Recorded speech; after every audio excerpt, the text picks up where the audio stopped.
The main road in Sri Ram Colony in Nanabharati layout has been rendered useless. Take a look as to why.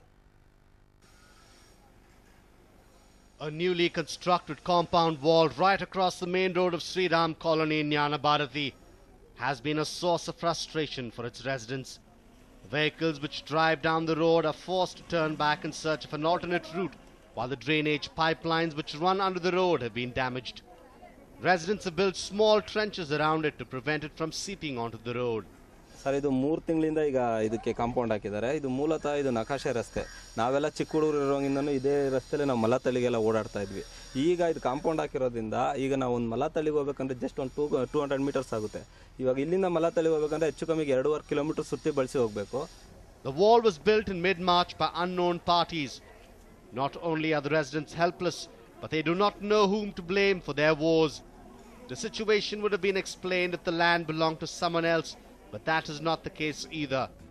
Residents are seen inspecting the land papers and layout of the colony, and every document indicates that the land where the road is built was meant just for that. When they approached the Palike with the problem in March, they were told that the situation would be looked into and appropriate action would be taken. But it has been well over 2 months and absolutely no action has been taken. The Palike seems to have conveniently swept aside the matter. Meanwhile, the residents of Sri Ram layout in Nanabharati are forced to take a 3-kilometer long detour to reach a destination which would have otherwise been less than a kilometer away. Is it just a mean prank, or is there more to this story? Pramod, News9, Bengaluru. The academic year has started and the many schools have reopened, but is your kid studying in an authorized school? The Department of Public Instruction has declared 66 schools in the city as unauthorized.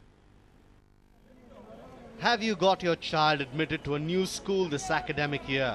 You will do well to go through the list of unauthorized schools put out by the Department of Public Instruction. The department has declared several schools unauthorized for many reasons. While many schools have failed to apply for recognition, others have been de-recognized for lack of infrastructure or failing to follow the norms of the department. Bengaluru, which has been divided into 2 educational districts of North and South, has 66 unauthorized schools according to the department. Don't have permission from the department, from the education department, and I'll request all the parents that don't admit your children to such schools because they don't have the basic facilities. Because when we sanction such schools, we look for basic qualification of teachers, rooms, and furniture, playground, in such facilities which is essential for the child growth. So we look for that. If suppose we find that such schools are not covering those facilities, then we reject them. And if we really will conduct inquiry, and if such schools are running, we'll book a criminal case against them, and we'll close such schools. And maybe if children are there, we can accommodate such children nearby different schools. But private school managements are crying foul over the department's action. They are questioning the department on why the list of unauthorized schools has been released so late when the academic year has already started. They have also questioned the methodology used by the department while terming a school unauthorized. Recognizing at this point of moment is very impractical because already the admission have closed in most of the schools and almost the schools have commenced.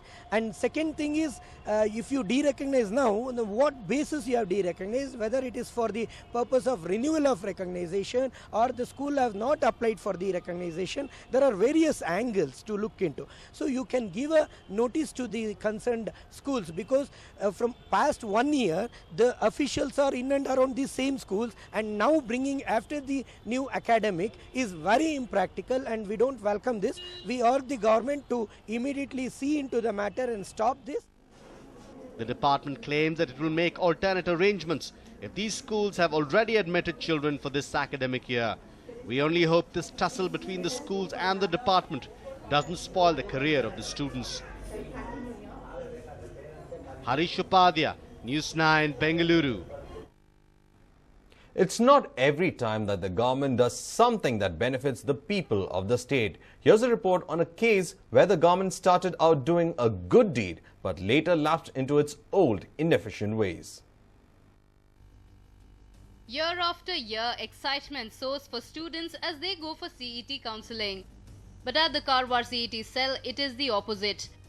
2 years ago, CET cells were created in 13 districts in a bid to help engineering and medical aspirants who had to travel to distant places.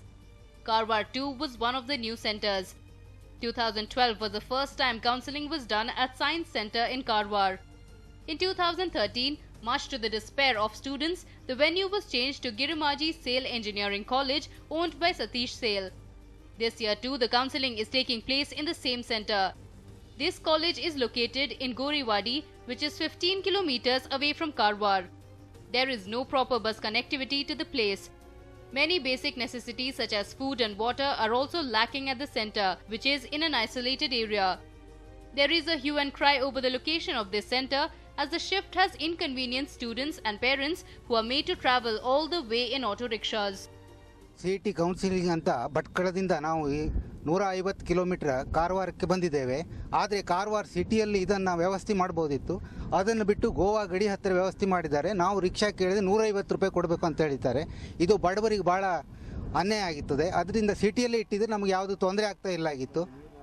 ಇಲ್ಲಿ ನಾವು ಬಂದು ನೋಡಿದ್ರೆ ಈಗ ಊಟದ ವ್ಯವಸ್ಥೆ ಎಲ್ಲೂ ಇಲ್ಲ, ನೀರಿನ ವ್ಯವಸ್ಥೆನೂ ಸರಿಯಾಗಿಲ್ಲ, ಒಂದು ಸರಿಯಾದ ವ್ಯವಸ್ಥೆ ಇಲ್ಲ. ಒಂದು ಟೀ ನಾವು ಕುಡಿಬೇಕು ಅಥವಾ ಊಟ ಮಾಡಬೇಕಂದ್ರೆ ಮತ್ತೆ ವಾಪಸ್ ಕಾರವಾರಕ್ಕೆ ಹೋಗೋದನ್ನು ಮಾಡ್ಕೊಂಡು ಬರಬೇಕಾಗ್ತದೆ. ಈ ವ್ಯವಸ್ಥೆ ಅಷ್ಟು ಚಲೋ ಕಾಣಿಸೋದಿಲ್ಲ. For students from 11 taluks of Karwar and Haveri, this centre is the closest.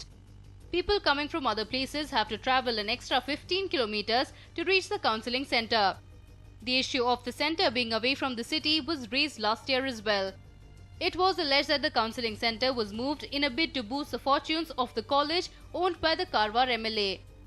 R.V. Deshpande, the higher education minister, said he could not take any action as it would inconvenience the students. ನಾನು ಈ ಇಲಾಖೆ ಮಂತ್ರಿಯಾಗಿ 1 ವರ್ಷ ಆಯ್ತು ರೀ. ಆ CET cell ಆಗಿದೆ 2ನೇ ವರ್ಷ ರೀ, ಹೌದಲ್ಲ. ಈಗಾಗಲೇ ವೆರಿಫಿಕೇಷನ್ ಆಫ್ ಡಾಕ್ಯುಮೆಂಟ್ಸ್ ಪ್ರಾರಂಭ ಆಗಿದೆ. ಈ CET ಸೆಲ್ ಆಗಿದೆ. ಈಗ ಯಾವ ಬದಲಾವಣೆ ಮಾಡಿದರೂ ಸಹ ಅದು ಸಿಟಿಯ ಪ್ರಕ್ರಿಯೆ ಮೇಲೆ, ಕೆಲಸದ ಮೇಲೆ ದುಷ್ಪರಿಣಾಮಗಳು ಆಗ್ಬೋದು. ವಿದ್ಯಾರ್ಥಿಗಳು ಅನುಕೂಲ ಆಗೋದಿಲ್ಲ. ಹಾಗಾಗಿ ಈ ತಾವೇನು ವಿಚಾರ ಹಿಡಿದ ಗಮನದಲ್ಲಿ ಮುಂದೆ ವಿಚಾರ ಮಾಡ್ತೇವೆ. ಹಾಗಾಗಿ ಈಗ ಯಾವುದೂ ಥರದ ಬದಲಾವಣೆ ಮಾಡಲಿಕ್ಕೆ ಸಾಧ್ಯ ಇಲ್ಲ ಅಂತ ಬಹಳ ವಿನಯದಿಂದ ಹೇಳ್ತಾ ಇದ್ದಾರೆ. The minister has promised to look into it before next year. But the big question is, will he? Sandeep Sagar for News9, Karwar. The pristine and lush green forests of Kodagu are in danger. Here's a report on what is causing the damage. Kodagu is one of the most picturesque places in Karnataka. It abounds with greenery. Nestled in the Western Ghats, it is one of the most sought-after destinations for tourists. Today is World Environment Day, and the question on everyone's mind is, will Kodagu retain its pristine beauty? In the name of progress, many projects have been sanctioned. This is slowly but surely turning out to be a bane for Kodagu and her beauty. Mountains are giving way for concrete structures while fully grown trees are being flattened. If the same situation continues, Kaveri, the river that takes care of water needs for most southern Indian states, will soon be a thing of the past. ಒಂದು ಕಡೆ ವರ್ಷ ಇಡೀ ಇವ್ರದ್ದು ಯೋಜನೆ ಏನಂದರೆ ನಮ್ಮ ಪ್ರವಾಸೋದ್ಯಮವನ್ನು ಅಭಿವೃದ್ಧಿಗೊಳಿಸುವುದು, ನಂತರ ವಿವಿಧ ಯೋಜನೆಗಳು. ಇದರಲ್ಲಿ ಮುಖ್ಯವಾಗಿ ಈಗ ನಮ್ಮ ಕೊಡಗಿನಿಗೆ ಲಗ್ಗೆ ಇಡ್ತಕ್ಕಂಥ ಈ ಪ್ರವಾಸಿಗರು ಇವ್ರನ್ನ ಓಲೈಸಲಿಕ್ಕೆ ಎಲ್ಲ ಕಡೆಗಳಲ್ಲಿ ಅನಧಿಕೃತವಾಗಿ ಹೋಮ್ ಸ್ಟೇಗಳು, ರೆಸಾರ್ಟ್ಗಳು ಮತ್ತು ಎಲ್ಲ ಬೆಟ್ಟದ ಮೇಲೆ ಕಟ್ಟಡವನ್ನು ಕಟ್ಟತಕ್ಕಂಥ ಕಾರ್ಯಕ್ರಮಗಳು. ಅದಕ್ಕೆ ಕೆಲವು ಕಟ್ಟಡಗಳಿಗೆ ಪರವಾನಗಿ ಇಲ್ಲದಿದ್ದರೂ ಅವರು ಇಲ್ಲ ಜಿಲ್ಲಾಡಳಿತದ ಇದು ವೀಕ್ನೆಸ್ ಅವ್ರಿಗೆ ಗೊತ್ತಿದೆ. ಅದನ್ನು ಬಳಸ್ಕೊಂಡು ಎಲ್ಲೆಂದರಲ್ಲಿ ಬೆಟ್ಟದ ಮೇಲೆ ಮನೆಗಳನ್ನ ಕಟ್ತಾ ಇದ್ದಾರೆ, ರೆಸಾರ್ಟ್ಗಳನ್ನ. ಅದೇ ರೀತಿ ಹೋಮ್ ಸ್ಟೇಗಳನ್ನ ನಿರ್ಮಾಣ ಮಾಡ್ತಿದ್ದಾರೆ. With every passing year, new structures can be seen adorning the Kodagu sky. Luxury resorts spring up in no time. Though these are being built to accommodate tourists and boost tourism, it is insidiously destroying Kodagu's natural beauty. The population of sparrows is also dwindling, thus causing an imbalance in nature. Manjunath KB for News9, Kodagu.